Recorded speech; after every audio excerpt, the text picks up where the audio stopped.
Hi, in this tutorial we are going to continue our discussion about inheritance, talking about overriding and overloading methods, as well as using the super keyword.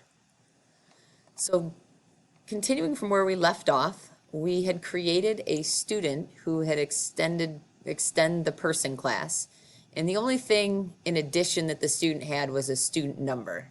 So a person had a name and an age, and a student also included a student number. So the first thing I'm going to talk about is method overriding versus overloading. So method overriding is an inheritance concept. That means that we are going to take a method out of the parent class or the superclass. So for example, we're going to take this method here, public string greeting, and I'm going to override it. So even though student can use the parent's greeting method, we're going to write our own method in student so that it will run its own greeting instead of the parent one. So in my student class, I'm going to add a public string get greeting. So when I override methods, the method signature is going to remain the same. So they're both, it's just called greeting. So they're both going to be called public string greeting.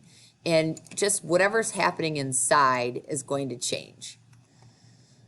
So instead of returning with like how a person returned, I am a happy person, a student is going to return, say, I am a great student.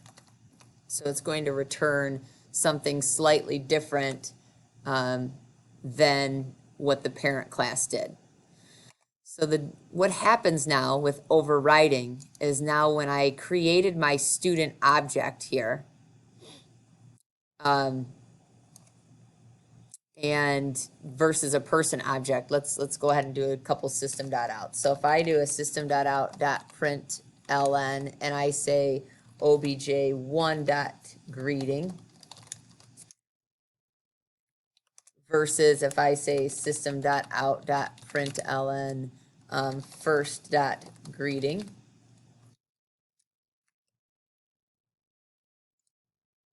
And then when I run that, you're going to see that when I call greeting using a person, I get I'm a happy person, but when I call it using a student, I get I am a great student.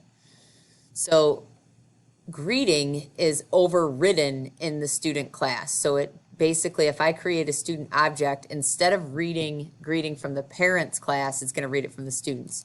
So kind of just to show you if I hadn't overwritten it. So let's go ahead and just comment this out for just a minute so we can look at what happens if I don't override it.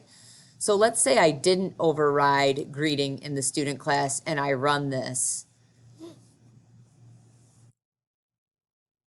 You are going to see that both the person and the student say I'm a happy person because of inheritance, the student will inherit or be able to run any of the parents' methods. So if I don't override it, it's just going to go to the parents' method. If I want it, though, to be something slightly different, then I'm going to go ahead and override it. Now, the difference between overriding and overloading, because we've talked about overloading before, is that overriding occurs in a parent and a child class. Overloading would be two methods that are the same within the same class. So, for example, if I had public string greeting and I say string n, and then here I just say return I am a, and then plus n. Okay, so I'm just kind of making up a, now this greeting here, this is overloading, where we're using greeting in the same class, same method name, but I'm changing what's going on with the parameter here. So instead of having no parameter, I have a parameter. So when I go to call this method, I'm going to have to call it a little bit differently. So if I were to say, for example, first.greeting, and I want the overloaded version, I would have to put in a word in there because the method does expect a parameter there. So I'm just going to run it again, and you can see that I am a great student, and then I am a super student because it's calling that other one. So that's the difference between overloading and overriding. Another common thing that you're going to be doing is calling a method from the parent class in the student class. So let's take a look at the Tostring method. And this is a very prime example where we do this pretty often. So let's say if for a person object, it's just going to print their name and age. But for a student object, let's say I want it to print their name, their age, and their student number. So I'm actually going to override the Tostring method. So I'm still doing overriding. So I'm going to say public string Tostring. And inside of it, I'm going to have it return super.Tostring plus, I just want to double check of, did I use, yeah, backslash n.